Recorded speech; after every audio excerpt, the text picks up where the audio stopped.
Why? Hello and welcome everybody. Also good morning. It's actually so crazy. You can see my gray hair with the new HD webcam. HD is not always better, guys. Remember that. Anyway, so today I wanted to go ahead and kind of cover all the Ascendancies. So basically, not all of them that we will have at the initial early access for Path of Exile 2.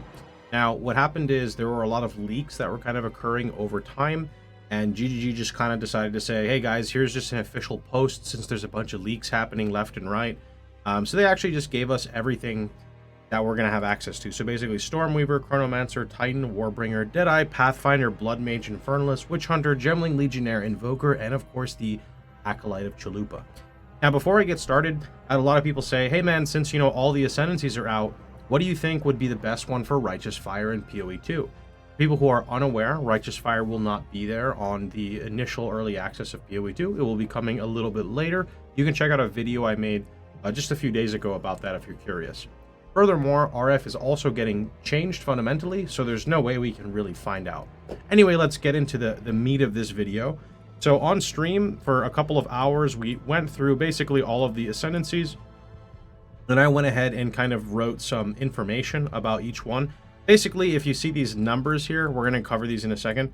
These are the Ascendancy orders that I would take for each one. So these are not like build guides by any means, more so what I found to be interesting in the way I would want to play each Ascendancy. Remember, take everything with a grain of salt. These are just initial first impressions, kind of just a fun video, and that's really about it. And of course, still from this, I will be starting Blood Mage. So with that being said, let's jump right on into it. So we're going to go ahead and start with the Stormweaver Sork. So the way I'm going to do this is I'm just going to take this, and I'm going to shrink this down just like this. We're going to put this right up here, right? And we're going to just click the Stormweaver tab, and now we can talk all about it. So, starting with the Stormweaver. Stormweaver is part of the Sork, so Sorks and Witch both start in the same part in the passive tree. That's the directly middle north, if you guys are familiar, where Witch is in current PoE. Stormweaver has a lot of cool nodes, but I decided on 8691. So let's talk about 8691 and what that means. So 8 is all the way down here, which is also this right here, which quite literally means you have Arcane Surge. In Path of Exile 2, resource management is going to be a lot more scarce. I'm sure you've heard a lot of content creators state this from watching the builds. When I say builds, I mean like the early builds of the game from the conventions and stuff. You can see HP management is tight, mana management is tight. So Arcane Surge granting you 10% more cast speed and 20% more mana regen, I think is really nice. So this is definitely one of the bigger ones. Just like in Path of Exile 1, I feel once you can get more attack speed and cast speed for your builds in general, they're just going to feel smoother. The game is going to feel better to play. Now, after I take this, it really depends on how much mana you can squeeze out of your build. You might just go ahead and go right on into 9, and 9 is Forced Will, which states 1% increased effect of Arcane Surge per... Actually, I'll just zoom this in a little bit here. There we go. 1%, actually no, because then I can't really see it properly, so we're just going to keep it like that. 1% increased effect of Arcane Surge on you per 15 maximum mana. So basically, this is giving you a multiplier. Well, this is allowing you to scale your cast speed and your effective life, assuming you're going Mind Over Matter later, but also it is just scaling all of Arcane Surge, right? So the mana recovery and the cast speed, that's big. That's really big. But again, it depends on your values at the time. So the other option that I was talking about is 6. Now 6 over here is going to be strike twice, and it means that targets can be affected by your shocks, by 2 shocks. Now this is really good if you're familiar with shock in Path of Exile. TLDR, it is a damage multiplier, right? When a target is shocked, it takes more damage from all of your sources of damage. This would be more of a lightning themed Stormweaver. Furthermore, we've got 9 after that, so 9 would be the one I was talking about, which is Force of Will, and that's increased effect of Arcane Surge scaling, right? These depend, again, on your mana values and what's happening, you know, throughout your time. And then 1. Now, 1 is located right here, and 1 is basically exposure you inflict lowers affected resistance by an additional 20. So this is just another damage multiplier, so basically you're getting survivability because you get to stack mana and you can take Mind Over Matter, and then you're just kind of like full all out. There are some other cool things as well, like there's a lot with Stormweaver. For example, 2 and 3 is kind of bringing identity to it, and that's the whole elemental storm route. Anytime an Ascendancy is granting you a skin, it's like a skill, it's kind of cool, because that skill can also be supported with support gems, right?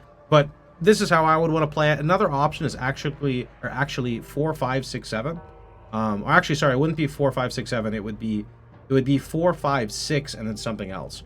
And the purpose of that is heavy snow, which is 4, is making it so targets can have 2 chill, so similar to the shock one.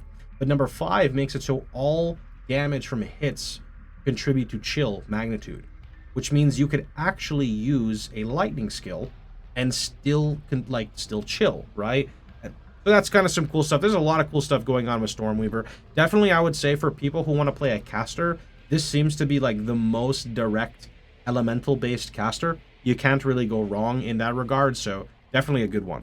All right, next up, we're going to go into Chronomancer.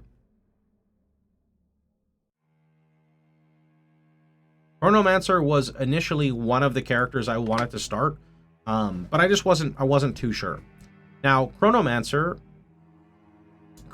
I decided on essentially 1643. So Chronomancer, if you look here, right, at kind of how their hourglass works, so it'd be 1, right? So this is the first one you can grab. 1, the first thing is, where is it? Skills have a 33% chance to not consume a cooldown when used. So I figured this style would probably work really well with grenades. So that is kind of like one thing that I kind of typed in here with grenades. Chrono seems like it wants to be built around skills with longer cooldowns. I know a lot of people want to play basically like a 1-2 build. 1-2 is just literally what I was talking about again, and then you take Time Snap, which reduces your cooldowns. I think there's like the Hammer of the God skill has like 1300 weapon damage. So people basically want to just try to go for like massive bonks really quickly. That's a pretty cool theme. We set on 1643. So 1 is going for just kind of like consistent resets, right? 6 is going to be enemies in your presence are slowed by 20%. I think that this is going to be really good for a delayed playstyle build, such as, you know, literally throwing grenades or something on the floor and then trying to run past them. Again, all this is kind of theory, not exactly 100% sure, right? Number 4 would be Temporal Rift, which can allow you to go backwards. So one of the nice things about Temporal Rift is you basically can get out of any situation. If a boss goes to slam you, you take 80% of your life, you Temporal Rift, heal it back, right? Nice feature of the skill. And then you also have number 3 down here, and number 3 gives you time freeze, right? So this kit on the character allows you to basically go as much damage as you can imagine because the Ascendancy grants you so much survivability. Just with this setup, right, you're able to slow everything around you by 20%, not including running like another Blasphemy setup with Temp Chains, for example. You have the ability, if you get out of position, whether you run too fast into your map and aggro a bunch of mobs and get trapped in a corridor, and you can just bounce backwards, or you can literally just stop time. So that is extremely nice, right? This just all pairs really well together. The only direct issue I can see, which is why I recommend Stormweaver for more of a caster playstyle, is because it doesn't give you actual damage. It gives you like cooldown resets and defensive layers, but it's not raw damage. And sometimes players probably want more raw damage, but I really enjoy the utility that this can kind of bring. So definitely a cool Ascendancy. All right, next up, Titan. Titan is probably one of the craziest Ascendancies on here. I'm pretty sure you've heard everyone say this. There's not a single bad skill on Titan, with the exception of the Colossal Capacity for extra carrying capacity, but Colossal Capacity goes into Hulking form, which is 50% increased effective small passive skills, which just seems massive. I mean, you get 120 something points on the tree, so it's not hitting notables, it's probably not hitting jewels. Somebody was even saying it may not hit attribute nodes, not fully sure. Seems really good across the board. What I decided to do with Titan is I wanted to check out a more generic style, right? So I went 4-5-8-1. Doesn't really specialize in anything specifically. So 4-5 makes it so that you get the increased effect of your small passives, right? Maybe you actually don't want to rush this right away because the more passives you have, the stronger it is. Not fully sure, but then again, if you delay it longer, then it's going to take longer before you get the power creep because you need Colossal Capacity first. So 8 is actually 15% more life. And then number 1 is 50% more armor from your body armor, which is here Stone Skin. Just really good nodes in general. I think the 50% more armor pairs really well with a lot of the niche things we've seen on the tree for helping your armor mitigate other stuff. And then Mysterious Lineage, there's not many sources of more max health. So this is just a cool thing overall. But like realistically, you actually cannot go wrong with Titan. Everything it has is crazy. You know, more damage against stunned enemies, crushing blow to help you build up stun. Every second slam you use yourself is ancestrally boosted. Chance for your slam skills to cause aftershocks. All of these really feed well into each other. So Titan is just a really big powerhouse ascendancy. Okay, next up we have Warbringer. Now I'll be honest, Warbringer looks a little unique to me. No, interesting. I have not really played slams or Warcry builds in Path of Exile in general. Even though Titan had a lot of slams built in, it's more obvious, I guess you could say, right? So Warbringer is a little bit different. Warbringer has essentially, well, we can just look here, 1, 2, 8, 9. 1, 2, 8, 9. So part of, I would say, Warbringer's charm is the 1, 2. So the 1, 2, you get Anvil's weight, so you break armor equals to 10% of hit damage. And then number 2 allows you to break enemy armor below 0. So I could see people playing utility Warbringer builds just from already here, like support builds. In general, though, I think this is where all of his damage is pretty much going to come from, right, on 1 and 2. I'm not even going to mention 4 and 5. And the only reason is because we finally got away from totem meta in PoE1. I don't want to play it in PoE2. Although, to be fair, I do think that the melee totem archetype fits better in a game like PoE2. But most people don't want to go back into that, right? So we went 1, 2. So that's basically the armor break shenanigan, hoping that it pays off. And then 8, 9. So that's going to be down here. So 8 makes it so corpses in your presence explode when you Warcry, healing 25% of their life as physical, and then 9 is basically ignoring Warcry cooldowns. I put a note here, though, that I have never played slams or Warcry builds before, so I could absolutely be entirely off with this Ascendancy. The only thing left is 6 and 7, which is basically gaining base block from your equipped shield instead of the shield's value. That seems pretty good, but then the problem I have with Turtle Charm is you have 35% less block chance, gain block damage from all hits while the shield is not raised, but just the big block penalty, I'm not really fully sure. I think Turtle Charm can still absolutely be insane later. The primary thing is you're able to block stuff you normally weren't able to block, even with active block. So I think that's like certain area of effect hits.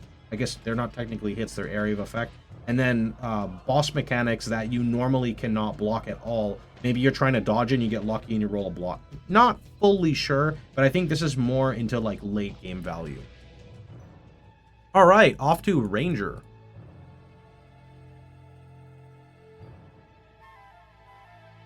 Let's start with Deadeye. Now, I don't play bows either, so I could absolutely be way off here when it comes to bow builds. So, Deadeye. I went 4, 5, 7, 8. And stated you can swap 7, 8 for 1, 2 if you're using frenzy skills. So, speaking of 4, 5, that's basically where you choose right here. You choose between Far Shot. So you can see here, Far Shot or Point Blank. I would probably be going Far Shot, so 4B is most likely what I would do. And that's up to 20% more damage. Thing is, you're probably going to shoot mobs close to off the screen anyway. Right, as you're just walking through, you're going to be just shooting off screen. So I figure Far Shot is your immediate value. Number 5 is Skills Fire an Additional Projectile. This is really big when you can only use multi-projectiles on one skill now. So I think Endless Munition has huge value. I wanted to look at 7 and 8 for Tailwind. That's kind of why I decided taking it on my second thing, and I still don't even know because Tailwind grants you, what does it say here? 1% movement speed, 3% skill speed, and 15% evasion rating for 10 seconds.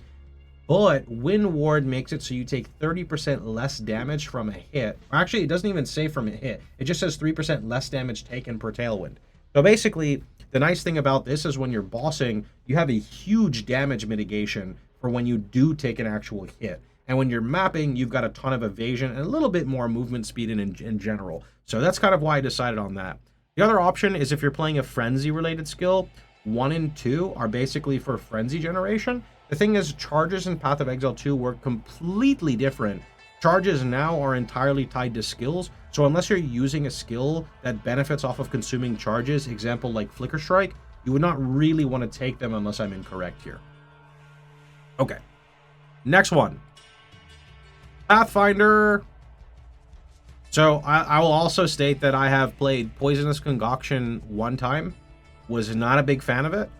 With that being said, I don't think I would play Pathfinder unless I was trying out one of these concoctions, because it's kind of like unique to the Ascendancy, right? I don't think that that's the only way to play it. That's something that I would want to do though, right?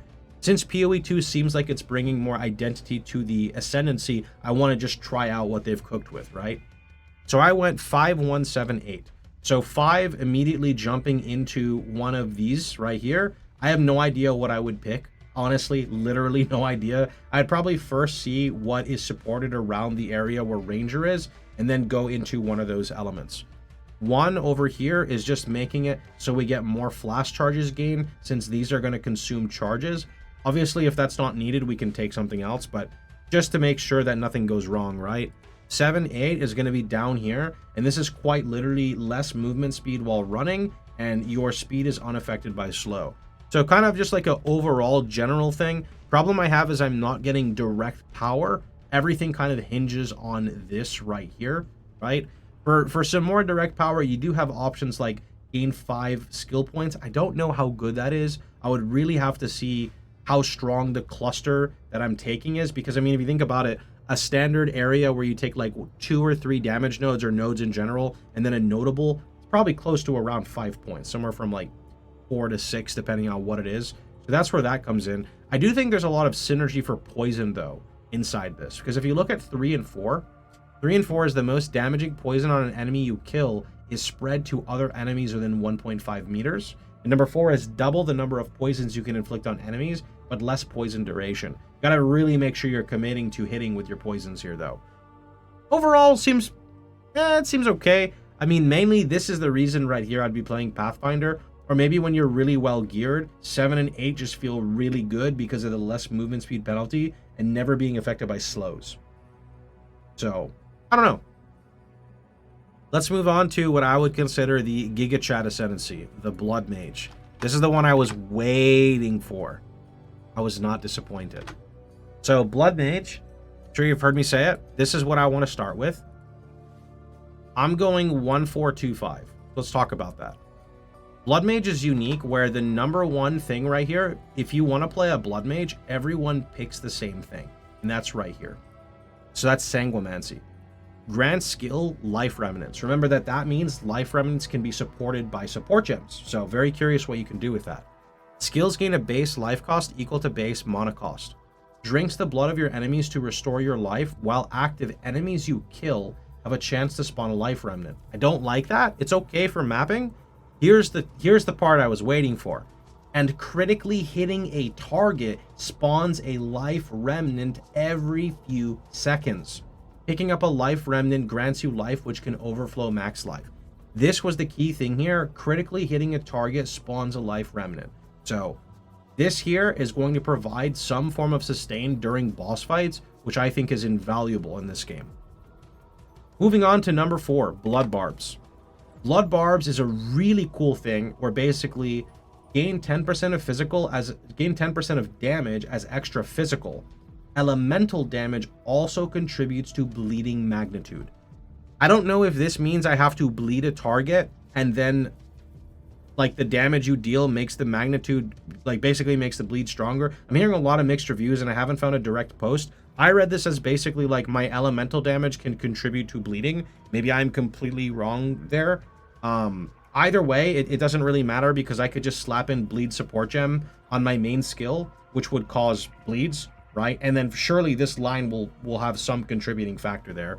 The main reason I like this is because I always, like when I played Exsanguinate in Path of Exile, it's a physical skill that applies a bleed. Sometimes that little bit of extra dot damage can make a huge difference when it comes to clearing. And I plan on using either Ice Nova / Cold Snap on Crossbolt and or oh, I can't believe I forgot what the skill is called. Eye of Winter. There we go. Eye of Winter, which basically is like Frozen Orb from Diablo 2. Either one of those will consistently hit large packs, so it should be able to roll bleed. So that's kind of what I'm going for. And then for single target, I have an option to swap into a Frostfire Flame Blast Bleed setup. It just sounds sick. Frostfire Bleed Flame Blast. Just say that 3 times fast. It's a beautiful thing to say. Okay, moving on though. Then we have 2-5. So 2-5 basically means that I'm going to take Spell Leech and then I'm going to take Gore Spike. However, I feel like you're not going to necessarily need this Leech right away.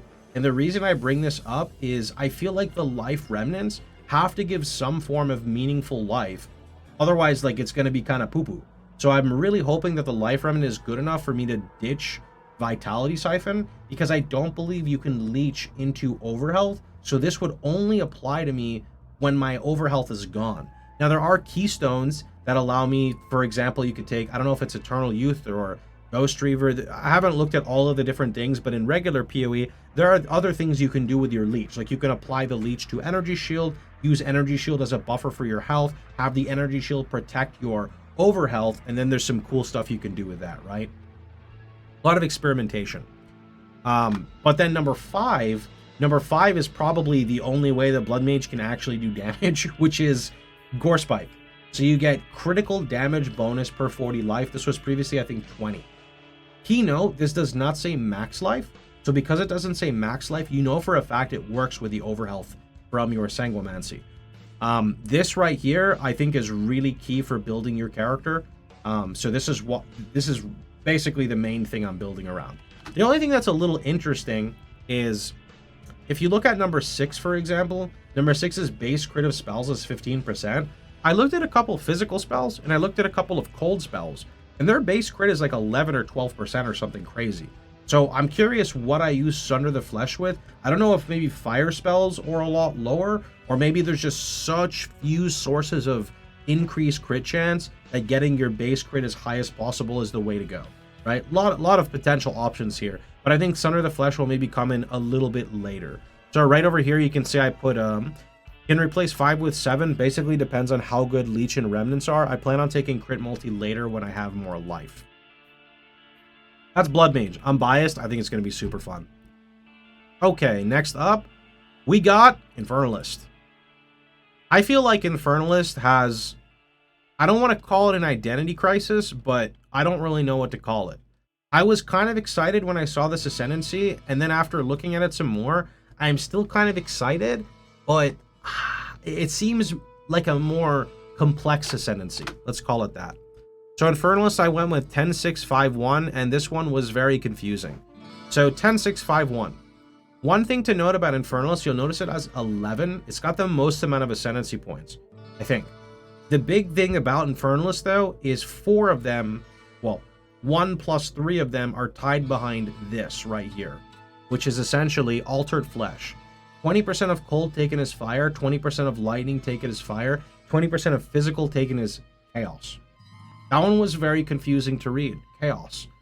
In Path of Exile 1, I know we're not supposed to compare everything to PoE 1, but when we have nothing to go off of, you know, what are we going to do? Taking physical damage as chaos is very dangerous. I can understand this being a good defensive layer, like mid-late game, when you're capped chaos res or pretty high on chaos res. Then I see Altered Flesh being very strong, like very strong. But in like the campaign, you got to remember your first Ascendancy point, right? Are you going to take Altered Flesh when you probably have like 15 or 20 Chaos Res, if even? I don't know. Maybe it's a lot easier to get Chaos Res though, right? So this is like one big, not even an issue, just more of something to notice, right? Then you have 2, 3, and 4. 2, 3, and 4 literally all reserve 25% of your max life. One of them gives you bonus Spirit, which Spirit is really good, but I don't know if you're worrying about that in the campaign necessarily, right? Maximum Energy Shield per 8 life. I can definitely see this working out really well for an Energy Shield version. And Bidat's Gaze, giving 1 mana per 6 life, is kind of weird because you could just be playing Stormweaver and not have to worry about reserving. So this is where I feel like it's more of a mid-late game Ascendancy, right? Then you have Demonic Possession, which grants you demon form. So that's right here. Shapeshift into a demon, vastly boosting the power of your spells. You gain Demon Flame every second you remain in a demon form, causing your life to be lost at an ever-increasing rate. revert to human form when you reach 1 life, use a skill that isn't a spell, or reactivate the skill. And then the node behind it is max of 10 Demon Flame, right? So, I don't know, this one's also kind of interesting because it depends on how much sustain you can get in the campaign. And remember how I talked about right at the beginning of the video, one of the issues a lot of people had in PoE2 was not just resource management, but everything to do with mana sustain, life sustain, etc. This is literally making you degen, and you could take it as your first Ascendancy. So this is where I say Infernalists may just have a really weird curve, right, with the way the skills and everything work. Now, maybe you said to yourself, okay, no problem. I don't want to convert physical damage to chaos and die, and I don't want to take a form that's going to make me degen. Maybe instead I'll just take number 7. Well, unfortunately, number 7 replaces your mana with Infernal Flame. That's cool, you don't have to worry about mana. Unfortunately, take maximum life and energy shield as fire damage when Infernal Flame reaches maximum. I don't know exactly how much damage that is, but this is just another thing I'm talking about with this one converts to chaos, this one makes your HP drain, and this one over here is making it so if you cast too much, your HP drains again, right? So a little tricky to balance. So anyway, you gain Infernal Flame instead of mana whenever you use a skill, lose all Infernal Flame upon reaching maximum, and then you gain 10% of 10% of Infernal Flame is lost per second if none were gained in the past 2 seconds. So you can resource juggle a little bit to prevent that from happening, but a lot of people are going to be too focused on doing the boss mechanic. They're not going to be looking at their bar to kind of juggle it, right? Number 9 over here makes it so, well, not number 9, but yeah. So 8 and 9 kind of feed into number 7, and they make it so that while you're not low on Infernal Flame, all damage from you and your allies contribute to Ignite Chance and Magnitude. Actually, that's good to know. Ignite Chance and Magnitude. So that means in the previous statement, Magnitude is not chance. Magnitude has to do with the damage of it, I'm guessing. Number 9 is Seething Body. While on high Infernal Flame, you and your allies gain 20% of damage as fire. So that's also pretty interesting to see how that works. Now we have 10 and 11. Here we go. And you can see here, I recommended 10-6. So 10 grants you Infernal Hound. It's a minion skill. 20% of damage taken from hits is taken from the Hellhound's life before you. The minion also says summon a reviving Inferno Hound, which ignites enemies near it. The Hound takes a portion of damage from hits for you. That's pretty cool. Then we have 6 and 5. So 6 and 5, I actually put a meme here because you can't take 6 before you take 5. But I put, you can replace, or 6 cannot be taken before 5. However, 6 puts a cap on 5, so it might be better to hold for 2 points. I don't think that that's a reality that exists because everyone's going to want to try it right away, but it's just something to kind of pay attention to. And then the last one was 1, which is basically Altered Flesh, which I imagine you'll be kind of geared by that point, right? You could alternatively take Grinning Immolation, which is become ignited when you deal a critical hit, taking 15% of your life and energy shield as fire damage per second. On the flip side, you get 30% more crit damage. So another node that makes you basically die. I actually should be really good at this because I am exceptional at mitigating self-fire damage. Maybe I will take a look at this for sure as a second character. Okay, moving on to Mercenary. Let's jump on into it. Let's go with Witch Hunter. Witch Hunter's got some cool stuff and probably has one of the most straightforward builds if you choose to take it. And that would be 2, 3, 4, 5. So 2, 3, 4, 5. 2 and 3 right here. So Culling Strike. Culling Strike is actually only 5% on bosses. But it's 30% on mobs, 20% on magic, 10% on rare. More importantly, Judge, Jury, and Executioner, right, give you Decimating Strike. Decimating Strike means that your first hit on the boss is anywhere from 5 to 30% of their life. Now, the reason I go with this first, and I could very well be wrong here entirely, right, is because of mainly number 5. So you can see here we have 4, 5. So 5 states deal up to 30% more damage to enemies based on their missing concentration. And number 4 is basically the concentration mechanic, Break enemy concentration on hit equal to 100% of damage dealt. Enemies have maximum concentration equal to 40% of their max life. Now the issue is, decimating strike states hits against full life enemies remove between 5 and 30 life before the damage of the hit is applied. Reading that makes me concerned on whether or not it actually works for No Mercy, right? Because if you hit the guy, you lose. Imagine he loses 25% of his life, and then he's almost just straight up into, you know, maximum damage on No Mercy. That would be crazy, right? You'd be like 20-something damage already as a multiplier. So I don't know if that actually works. Witchbane is also really cool because it's essentially lowering boss. You can see here, enemies have less cooldown recovery rate the lower their concentration is, scaling down to 50% less cooldown recovery rate, which is kind of crazy, right? 5 can be swapped for 8, so 8 over here is actually Explode, one of my favorite nodes in PoE. Chance for enemies you kill to explode, dealing 100% of their life is physical. Chances doubled against undead and demons. Pretty cool. Other than that, one of the other cool things about this class is it has a ward. So the sorcery ward is kind of like a bubble to protect against elemental damage.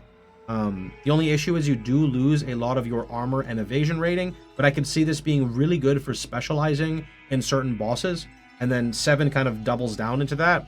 Number 1 just gives you essentially, like, you're just weapon swap god, and I don't think weapon swapping is a bad thing at all in this game.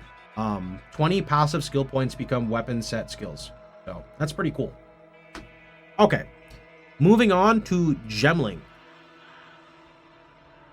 Gemling is another one of those very well-rounded ascendancies. So I decided 1, 2, 4, 5. So 1 is straight up right here. You get 10% quality to all skills. Number 2 is +1 level of all skills. So pretty straightforward. 4 and 5. 4 is grants 3 additional skill slots. And 5 is you can use 2 copies of the same support gem in different skills.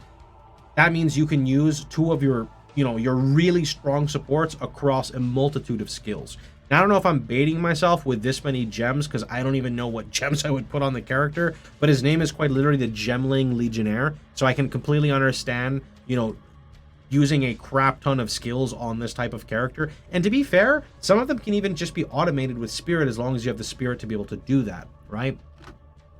Another option is 4, 5 can be swapped for 7, 8, so that would be these. So 7, 8 is attribute requirements of gems can be satisfied by your highest attribute, and inherent bonus from int, strength, and dexterity are doubled. So that's, I can see another option. You do have number 6 over here. Number 6 is basically gaining max res. This would work really well with the 3 additional skill slots, right? This is max res based off of whatever it is that you want. And then, did we miss one? Advanced Thaumaturgy, 30% less cost of skills. Skills have 30% more attribute requirements. I don't know how big of a deal this is because I haven't really felt out mana yet, but again, from what I hear people say, mana management is 50-50. Either it's really bad for some people or really good for others. Okay. Well, we are off to the last one, so let's go ahead and jump on into Monk. Monk was actually, Acolyte of Chayula was one of the ones I was interested in. Now, I'm still a little interested, but not as hyped. So, Chalupa Monk, we have 1, 2, 5, 6. So, number 1, Mana Leech is instant. Number 2, you cannot recharge Energy Shield. Mana Leech effects also recover Energy Shield.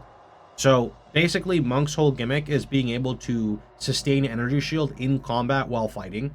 That's, like, pretty solid, right? Next up, 5, 6. So that would be here. This is going to be Waking Dream, which grants skill into the breach, which creates a breach around you, allowing you to see nearby flames of Chayula. You are considered to be in a breach while the skill is active. And you basically gain these flames. So Red Flame gives you, I don't know if it's Leech or it just heals you. Blue Flame is mana. Purple Flame gives you stacking damage. And then number 6 is the effect and duration on you is double. Now, the only issue I have with this is the same issue I had with the Blood Mage. I don't really think I want to play like this little mini game in the middle of a boss fight, where you're kind of like going around and collecting stuff. I don't really know. But the other options were like Chayula's Gift, so Chaos Res is doubled, max Chaos Res. I mean, that's kind of cool. Maybe that's another option. Number 4 is basically chance to gain a bunch of damage without the minigame, so I can see that being a really good choice as well. And then you have this whole side down here, 7, 8, and 9. 7 is basically removing all your spirit, which means you're not reserving for meta gems or triggers or etc. Your base max darkness is 100. For each life or energy shield lost to damage, reserve 1 darkness instead if possible. Darkness reservation lasts for 10 seconds, plus 5 maximum darkness per level. Darkness reservation lasting for 10 seconds, that's a pretty long time before the resource goes away. You gain 1% of damage as extra chaos damage per 20 unreserved darkness. So basically rewarding you for not taking damage there, right? And then inner silence down here is 50% reduced darkness reservation duration, right? I still think it's kind of cool though, because it's a unique theme. I always like when there's something kind of new. So that's pretty much Chalupa Monk. And then our last one, Invoker. Invoker actually looks sick. Invoker, for people who like cast on crit, this is probably one of the ones they're going to want to play. So there's a lot of different ways to build this, and I currently went 1, 2, 5, 6. So 1, 2. I think 1, 2 is probably not something you have to go right away. So 1 is granting you bonus spirit for basically you get spirit for energy shield and evasion. Already kind of screaming like Trickster, which makes sense because this is basically a shadow with where it starts, right on the tree. You cannot gain spirit from equipment, which I don't think is necessarily a bad thing. I think there's spirit on Amulet and Scepter, and you're probably not using a Scepter, so I don't know how big of a deal that is. So cast on crit is a meta gem that takes 100 energy. Spirit? Sorry, takes 100 spirit, uses energy. Yeah. So this is kind of why I think they can gain spirit, because they're basically like, let's call it the trigger class. And number 2 is evasion rating also grants physical damage reduction, 40% less evasion. I imagine this is very strong, even though you're gaining less evasion because of gaining physical damage reduction. Although I'm curious how long it'll take until this kind of actually ends up being worth it, if it's worth taking right away in the campaign, or if it's something you want to wait till you get a decent body armor. Then over here, I went 5, 6. So that's going to be 5 right over here, and then 6 right over here. Now, 5 makes it, so you could also take 4 or 5 with this current one. 5 is gain 10% of damage as extra lightning, 25% chance on shocking enemies to create shock to ground. And number 6 is called I Am the Avatar. Sorry, just kidding. It's called And I Shall Rage, granting you Unbound Avatar. Unbound Avatar, as you are inflicting ailments, right? Gain Unbound Fury by inflicting elemental ailments with hits on enemies. Once you reach maximum Unbound Fury, consume it to become unbound, vastly augmenting your elemental prowess. Now, the thing is, I think that number 8 here is incredibly strong, which is critical hits ignore non-negative enemy monster elemental res. Very similar to the Inquisitor node. Not the same wording, but very similar. The thing is, in my understanding, it's going to be a lot easier to apply ailments, such as, in this context, chill and freeze and shock, versus getting crits. So Jonathan, the director from, PoE2, was stating that you're going to need to, I don't know if he said you need to invest a lot more to achieve crit cap, or it's just unrealistic for a lot of builds to hit crit cap, or you're going to have to sacrifice more to hit crit cap. But that basically told me that I don't know if I want to rely on something kind of gimmicky, right? So if I'm only critting half the time, I don't know if I really want to take this node. With that being said, to be fair, Monk is also all about charges, not necessarily on this, but we saw Monk's skills have charge related mechanics. So maybe there's a skill that can basically, consume your charges to almost guarantee a crit or have much higher crit chance, thus making Sunder my enemies even stronger, right? And then you have Elemental Expression, which is down here. Elemental Expression basically trigger Elemental Expression on melee crit. So this is allowing you to have an entire other skill that is proccing automatically whenever you crit that you can modify with support gems. And then if you look number here, 7, right? Number 7 is meta skills gain 35% more energy. I actually thought I had 7 in here. I don't know what I removed for it. I think I put the Unbound Avatar guy instead. Or it's because I didn't have 2 and 1 before. Yeah. So this is actually one of the other reasons to play Monk. In fact, I think I would redo this order to have number 7 in it, but it is what it is. So this is basically making it so your cast on freeze, cast on shock, cast on ignite gems gain more energy, which TLDR means they occur quicker. So the more energy you gain, the faster you can spend it, which means the more skills you're casting effectively. So you have automated skills coming off with a meta gem, and you have automated skills coming off on elemental expression, right? So Monk is definitely your cast on crit style character. Anyway, that's pretty much going to be it. So after seeing all the Ascendancy reveals, what are you guys going to be playing in the chat? I am still staying strong to my Blood Mage. I actually doubled down on it after even seeing the nodes, so that was really cool. Let me know what you guys think. Tomorrow we're going to go live, probably work a little bit more on the PoE2 builder. It's really scuffed. We're going to try to like figure out exactly what we're going to do with our character. Maybe peek around at the skill tree, but it's also really scuffed, so we'll have to see. That's most likely what we're doing tomorrow.